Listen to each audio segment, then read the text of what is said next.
কৃতজ্ঞতা প্রকাশ করছি মৃন্ময়ী আফরোজা আপুর কাছে যে যিনি তার ক্রেতাদেরকে এইখান থেকে ফেরানোর চেষ্টা করছেন। যাই হোক, অনেক কথাই আসলে বলা যায়, আমাদের সময় খুবই স্বল্প। আমি পরবর্তীতে চলে যাব শারমিন আক্তার হিয়া আপুর কাছে। উনি একজন বর্তমান প্রেক্ষাপটে সফল উদ্যোক্তা, একজন নারী উদ্যোক্তা, কিন্তু তার জীবনের কিছু প্যাথেটিক ব্যাপার আছে, খুব ব্যথিত কিছু কাহিনী আছে। আজকে এখানে তার অবস্থান অনেক চড়াই উতরাই করার পরে। শারমিন আক্তার হিয়া আপু, আপনি তো আদম ব্যাপারী, মানে আমাদের যারা বিদেশে পাঠানোর কথা বলে টাকা পয়সা নেয়, টাকা পয়সা মেরে খায়, এদের খপ্পরে পড়েছিলেন। আপনার সকল জমানো অর্থ হারিয়ে যখন একেবারেই দিশেহারা, যখন নিজেকে বা পরিবারকে একেবারে শেষ করে দেওয়ার একটা পর্যায়ে চলে আসছে, তখন আপনি জার্নিটা শুরু করেন আপনার এই নারী উদ্যোক্তা হওয়ার, ব্যবসা করার। কেমন ছিল আপনার জার্নিটা? একটু যদি আমাদের সাথে একটু যদি শেয়ার করতেন শারমিন আক্তার হিয়া আপু। বিসমিল্লাহির রহমানির রহিম। আসসালামু আলাইকুম। আমি শারমিন আক্তার হিয়া। প্রথমেই ধন্যবাদ জ্ঞাপন করছি তানভীর করিম ভাইয়াকে, যিনি এত সুন্দর একটা আয়োজন করেছেন ধোয়ানবাবগঞ্জের নারী উদ্যোক্তাদের নিয়ে, এবং সেই অনুষ্ঠানে আমাকে একটি স্থান দিয়েছেন। আমি অনেক অনেক কৃতজ্ঞতা বোধ করছি আয়োজক কমিটির উপর, এবং যারা এই মুহূর্তে লাইভটি দেখছেন, লাইক কমেন্ট শেয়ার করে পাশে আছেন, সবার প্রতি ভালোবাসা ও কৃতজ্ঞতা। আমার সবার মতো আসলে উদ্যোক্তা হওয়াটা আমার জন্য এতটা সহজ ছিল না। ছোট্ট করে বলি, যেহেতু ভাইয়া বলেছে তারপরও ছোট্ট করে একটু বলি। তো মোটামুটি সচ্ছলই ছিলাম আমরা। স্বপ্ন ছিল উন্নত দেশে পাড়ি জমানোর আমার হাসব্যান্ডের। অনেক স্বপ্ন নিয়ে ছোটাছুটি করছিলেন। এমন এক মুহূর্তেই আ এক দালালের খপ্পরে পড়ে আমরা পুরোপুরি ধরতে গেলে নিঃস্বই হয়ে যাই, এবং আমাদের আ বিভিন্ন ব্যাংক থেকে লোন তুলতে হয় এবং আত্মীয়স্বজনের থেকে নিয়ে আ ওই দালালকে দিতেই হয়। এভাবে পুরো ১ টি বছর উনি আমাদেরকে তার পিছু ঘুরিয়ে সর্বস্ব হারা করে দিয়ে তারপর পালিয়ে যায়। আমরা উনার কোনো খোঁজ খবর পাইনি, ধরতে পারিনি। এমন মুহূর্তে আমার বেবি হয়, ২ মাস বয়স। ওকে নিয়ে ওর মুখের দিকে তাকালে আমি চোখের জলে ভেসে যেতাম। আমার হাসব্যান্ড অনেক, আলহামদুলিল্লাহ, উনি অনেক সৎ, নিষ্ঠাবান এবং ধৈর্যশীল বিধায় আজও টিকে আছে। হয়তো ওই মুহূর্তে আমি সবসময় চিন্তা করতাম, এখনই বোধহয় আমার সুইসাইড করার সময়। আমার বেবির ভবিষ্যৎ কি হবে? ওর আগামী কালকের খাবারটা কোত্থেকে আসবে? এগুলো চিন্তা করে আমি একদম সবসময় পেরেশান থাকতাম। ও আমাকে সান্ত্বনা দিত যে, "ইনশাআল্লাহ সব ঠিক হয়ে যাবে।" কিন্তু আমি ভাবতাম আমার কিছু করা উচিত। আমি যেহেতু আ পারি, আমার যেটা ভালোবাসি, যেটা আমি পারি সেটা নিয়ে আমার আগানো উচিত। কিন্তু ওই মুহূর্তে আমি প্রচুর অসুস্থ ছিলাম, বাচ্চার বয়সও অনেক কম। আমি কয়েকবার আমার হাসব্যান্ডের সাথে বলি যে, "আমি কিছু করব।" তখন ও আমাকে অনেক একজন উত্তম হাসব্যান্ড যেমন চাইবে তার ওয়াইফ তার ইনকামে সে ইনকাম করবে, তার ওয়াইফ সেটা খরচ করবে, এমনই চাইবে। সেই ক্ষেত্রে উনিও বলছিল যে, "না, তোমার অসুস্থ শরীরে কিছু করতে হবে না।" কিন্তু আমি দেখলাম যে আমার আর বসে থাকা চলছে না। এমন মুহূর্তে আমার বেবিকে আমার বান্ধবী দেখতে আসে। ও নিয়ে আসে আমার বেবির জন্য কিছু নকশি কাঁথা। তো কাঁথাগুলো আমি হাতে নিয়ে দেখলাম যে মোটামুটি চলে। যখন দামটা আমি শুনতে পারলাম, তখন আমার মনে হলো দামের সাথে মানের কোনো অ্যাডজাস্ট নেই। তাহলে আমি তো এটা অনেক বেশি ভালো পারি। তাহলে আমি এটা নিয়েই কেন আগাচ্ছি না? তো তখনই আমার মনে হলো যে আমার এটা নিয়ে কাজ করা উচিত। আমি এটা পারি। তো হাসব্যান্ডের সাথে শেয়ার করলাম। ও আমাকে এটা করতে দিবে না এখন। ও আমার অসুস্থ শরীরেও কিছুই আমাকে করতে দেবে না। তারপরও আমার ভিতরে ঘুম আসছিল না এটা নিয়ে। তো ভাইয়ার সাথে শেয়ার করলাম। ভাইয়া আমাকে অনেক উৎসাহ দিল, "হ্যাঁ, তুমি করতে পারো। যেহেতু এটা ঘরে বসেই করতে হবে আ এবং সময় নিয়ে কাস্টমাইজ করে তুমি দিতে পারবা, সেহেতু তুমি করতে পারো।" তো সবার সাথে যখন আলোচনা করলাম, আমার ফ্যামিলি আমাকে অনেক বেশি সাপোর্ট দিছে। আমার হাসব্যান্ড, আমার ভাইয়া সবাই অনেক বেশি সাপোর্ট দিছে। তো এরপর আমি আ আলহামদুলিল্লাহ বলে মাত্র ৳১,০০০ হাতে নিয়ে আ নেমে পড়লাম। ১ম এই ১০ টা কাঁথা আমার অর্ডার হয়, এবং আমি ১ মাস সময় নিয়ে যখন কাজগুলো করে দেই, তখন আমার কাস্টমার কাঁথাগুলো হাতে পেয়ে এত সুন্দর করে রিভিউ দিল, তখন আমার ভেতরে এত আগ্রহ কাজ করলো যে আমি আরো এগিয়ে যাবো এরকম। আর তার ১ম এ আমার একটা কথা বলতেই হয়, মিন্ময়ী আফরোজ আন্টি আমার গ্রুপে কাজ করার ১ম থেকেই আন্টি আমাকে অনেক হেল্প করেছেন। উনার মাধ্যমে আমি বুঝতে পেরেছি কিভাবে আমি একটা গ্রুপে কাজ করতে পারি, সেল করতে পারি। আ তারপর হচ্ছে আমি নবাবগঞ্জ দোহার উদ্যোক্তা পরিবারে পোস্ট করতে থাকলাম। এরপর কোনো এক শুভাকাঙ্ক্ষীর মাধ্যমে আমি যুক্ত হলাম দোহার তরুণ উদ্যোক্তা গ্রুপে।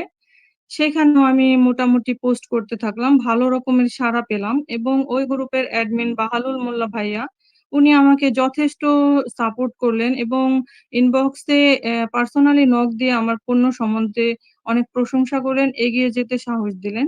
আর তারপরে আমার শুরু হয়ে গেল ভিতরে একটা উদ্দীপনা, আমি এগিয়ে যাবোই। এটা নিয়ে আমি কাজ করবই। আলহামদুলিল্লাহ দেখতে, দেখতে আমার ৪ বছর হয়ে গেছে। আমি সবার অনেক বেশি ভালোবাসা, সাপোর্ট পেয়েছি। অনেকেই বলে, "তুমি আ বাংলায় অনার্স কমপ্লিট করা একটা মেয়ে কেন এই কাঁথা সেলাইয়ের কাজ করো? তুমি তো চাকরি করতে পারো।" তো আমি মনে করি যে এটা আমার বাংলাদেশের একটা ঐতিহ্য। আমি এটা নিয়ে আগাবো এবং আমি আরো ১০ জনকে চাকরি দেব। আমি চাকরি করব না। এবং আমি সংসার, সন্তান সবকিছুই লালন-পালন করে ঠিক করে আমি পাশাপাশি কাজও করব। তো আলহামদুলিল্লাহ আমি ৪ বছরে আ আরো ২০ জন নারী উদ্যোক্তা তৈরি করে ফেলেছি যারা আমার সহযোগী হয়ে কাজ করে এবং শারমিন আক্তার, হয়তো রিয়া আপু, রিয়া জি, আপু ধন্যবাদ আপনাকে। আসলে আসলে আমরা তো এখানে গল্প করতেই আসছি আজকে আপনাদের সাথে। বেসিক্যালি আমি জি, খুব ইন্টারেস্টেড আপনাদের সাথে গল্প করার জন্যই আসা এখানে। জি, এই যে আপনার যে বিদেশের মানে প্রবাসে পাড়ি জমানোর উদ্দেশ্যে টাকা পয়সা একটা বিশাল অঙ্কের পরিমাণ লস খেলেন। এই দালালের মানে পরিচয়, সেই ব্যক্তির পরিচয় তো আপনার নিশ্চয়ই জানা আছে। সে কি আমাদেরই এলাকার কেউ নাকি এলাকার বাইরের কেউ? এবং আমরা আমাদের হাতে তার কিছু ছবি, কিছু ফুটেজ এসেছে। আমরা সেটাও দর্শকদেরকে দেখানোর চেষ্টা করব। তো তার আগে যদি একটু বলতেন যে তিনি কি আমাদের এলাকার নাকি এলাকার বাইরের? না, আমার যতটুকু জানা ফার্স্ট টাইম আমাদের এক আত্মীয় উনি জানতেন আমার হাসব্যান্ডের স্বপ্ন ছিল কোনো উন্নত দেশে যাওয়ার জন্য। তো ওই স্বপ্নকে উনি মনে রেখে হঠাৎ আমার এক আত্মীয়ের সাথে ওই লোকের দেখা হয়। তো উনি উনার মাধ্যমে জানতে পারে উনি কানাডাতে লোক নেন এবং আমি জানি না তার সাথে আমার ওই আত্মীয়ের কি সম্পর্ক ছিল। কিন্তু উনি আমাদেরকে এমনভাবে কনভিন্স করে যে আমরা অনেক বেশি আগ্রহী হয়ে পড়ি এবং আমার হাসব্যান্ড ২ মাসের মধ্যে আ আ সরি ১০ দিনের মধ্যে দেশে চলে আসে। তার কাতারে চাকরি রেখে চলে আসে। তো সময়টা ছিল আ ২০১৯ এর ডিসেম্বরে। এরপরেই তো ২০ এর তো করোনা শুরু হয়ে যায়। উনি ফার্স্ট টাইম আমাদেরকে এমন বলেছিল যে ৳২,০০,০০০ নিবে। পরবর্তীতে যখন উনার পরিচিত কোম্পানিতে কাজ করবে সেই ক্ষেত্রে পরবর্তী ৳৮,০০,০০০ উনারা ওখান থেকে আ মজুরি থেকে নিয়ে নেবে। কিন্তু যখন আমাদের এখান থেকে ৳২,০০,০০০ দেয়া হয়ে যায়, তখন বলে যে উনারা কানাডা নিবে না, উনারা অস্ট্রেলিয়া নিবে। কিন্তু অস্ট্রেলিয়া তো কোনো জব পারমিট ভিসা হয় না। তো উনারা বলল যে ভিজিটের জন্য নিবে তারপরে সেটেল করে দিবে। তো সেই ক্ষেত্রে টাকা লাগবে। ধীরে, ধীরে ধন্যবাদ, ৫ ধন্যবাদ রিয়া আপু। পুরো ১ আমি বছরে টাকা নিয়ে নেন। আমি তানভীর ৳১০,০০,০০০ নিয়ে ভাইকে নেন। একটু অনুরোধ করব আমাদের হাতে যে ফুটেজটা এসেছে সেই ফুটেজটা একটু দেখানোর জন্য।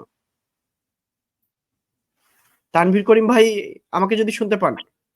আচ্ছা, আমাদের একটু যান্ত্রিক ত্রুটির জন্য হয়তো তানভীর করিম ভাই শুনতে পাচ্ছেন না। আমি হিয়া আপুর কাছে এখন যাব উনার একটু ব্যবসায়িক ব্যাপারে। তো আলহামদুলিল্লাহ এখন তো ভালো আছেন। সফল, মোটামুটি বেশ সফলই।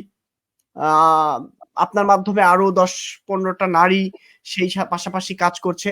আপনার একটা কথা খুব ভালো লেগেছে যে doctor Yunus, professor doctor Mohammad Yunus একটা কথা বলেছিলেন। আমি উনার বিজনেস ক্লাবে যখন কাজ করেছি ইন দ্য ইয়ার অফ 2011 এর দিকে, যে I am not job seeker, I want to job giver. এই কথাটা খুব ভালো লেগেছিল। তো আপনিও সেই কথাটাই বললেন। ভালো লেগেছে।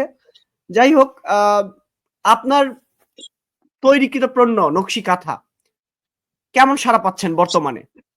এবং আপনার মার্জিন, আমাদের অনলাইনের প্রোডাক্টের কিছু ব্যর্থতা হচ্ছে যে আমরা মার্জিনেবল কোনো লাভ রাখছি না। লাভটা অনেক বেশি হয়ে যাচ্ছে। আপনি কেমন লাভ করছেন? মানে মোটামুটি কি সীমিত রেঞ্জের মধ্যে?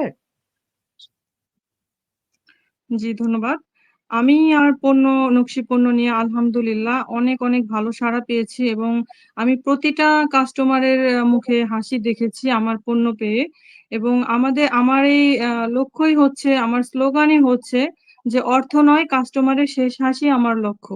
তো আলহামদুলিল্লাহ আমি এ যাবৎকালে যতগুলো পণ্য ডেলিভারি করছি, আমি আলহামদুলিল্লাহ আমি একটা ব্যাড রিভিউ এখনো পাইনি। এবং তাদের সাথে আমার এত সুন্দর একটা বন্ডিং হয়েছে, তাদের সাথে আমার একটা বোনের মতো সম্পর্ক হয়ে গেছে। আর আমি একটা জিনিস মনে করি, বেবি হচ্ছে একটা সেনসিটিভ জিনিস, যা বেবি সবার দুর্বলতার একটা জায়গা। আর বাচ্চাদের হচ্ছে সব রকমের রোগ শোক এগুলা একটু সহজেই ক্যাচ করে ফেলে।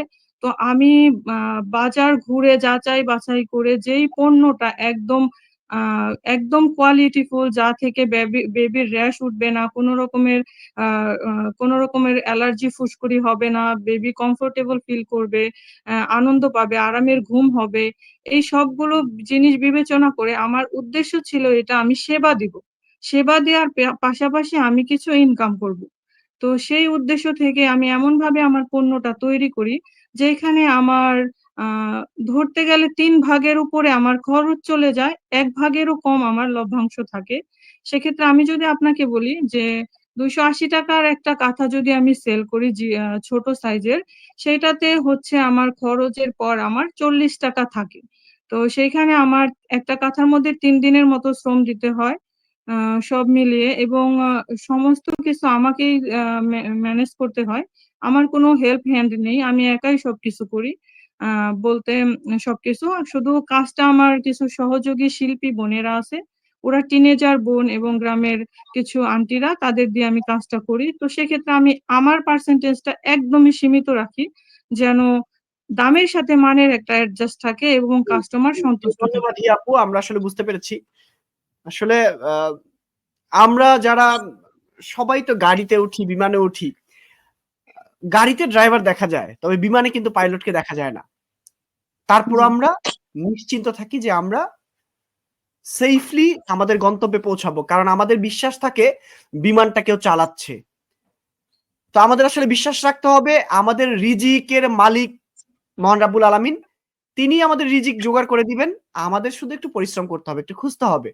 হতাশা নয়, জি নিজের মনোবলে, নিজের উদ্যোগে। যাই হোক, আমি আমি নিজেও একজন ব্যবসায়ী। আমার ব্যবসা একটু আসলে বলতে হয়, যেহেতু এখানে একটা প্রবাসের ব্যাপার এসেছে। আমার নিজের একটা স্টুডেন্ট কনসালটেন্সি ফার্ম আছে। আমি স্টুডেন্ট ভিসা নিয়ে কাজ করি।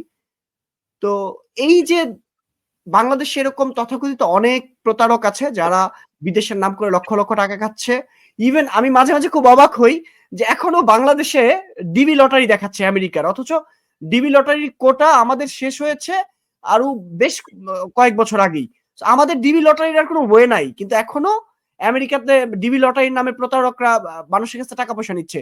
আমি 2 মিনিটের জন্য আমি অনুরোধ করব তানভীর করিম ভাইকে, উনি নিজে একজন আমেরিকান প্রবাসী, এই ডিবি লটারি সম্পর্কে কিছু বলতে। আমি জাস্ট ওনাকে 2 মিনিট সময় দিব, উনি অনেক ধন্যবাদ আপনাকে।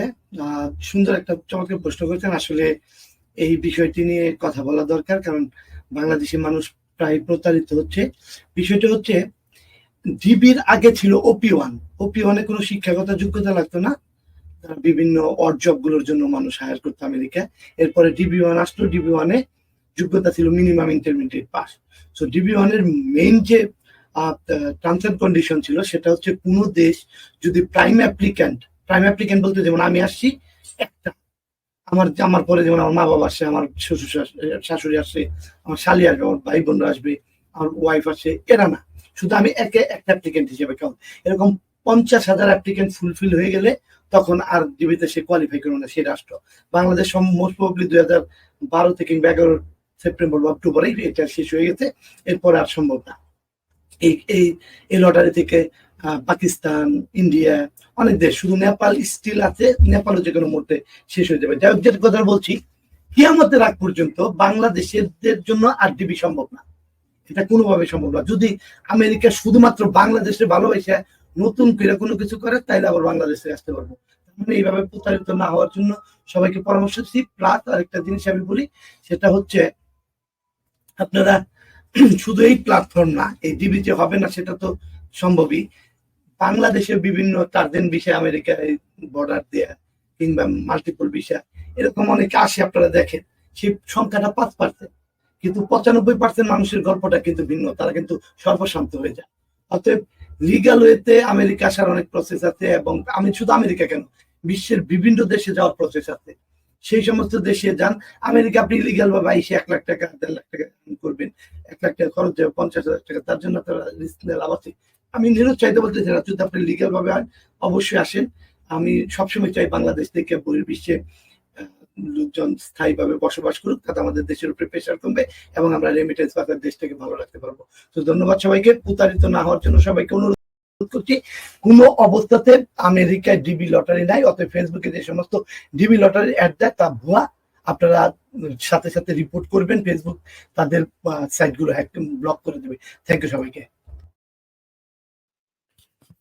ধন্যবাদ তানভীর করিম ভাইকে। আসলে আমিও সেটাই বলছিলাম যে মাঝে আমার খুব হাসি পায় এই জিনিসগুলো দেখলে, যে আমরা কি বুঝি না আসলে আমরা প্রতারণার শিকার হচ্ছি।